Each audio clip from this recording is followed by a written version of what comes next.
ఏం చెప్పమంటారు? ఏమని చెప్పమంటారు? ఎంతని చెప్పమంటారు? అసలు ఎలా చెప్పమంటారు? సరే అయితే వినండి.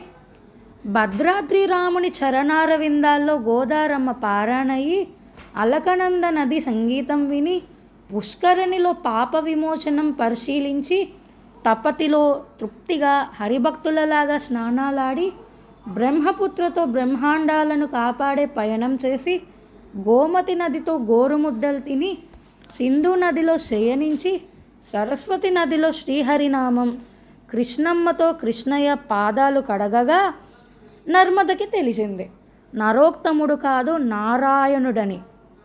కావేరిలో రంగనాథస్వామి పాదాలు కడిగిన రామయ్యని ఇంటికి పిలిస్తే సీతని పిలవలేదని అలిగి వెళ్ళిపోయాడండి. అసలు ఏం తగ్గిందండి మా రామయ్యకి ఇక్కడ? రాముడి అలకపోవాలంటే మీరు కూడా లైక్ చేసి, షేర్ చేసి, సబ్స్క్రైబ్ చేయండి. Thank you.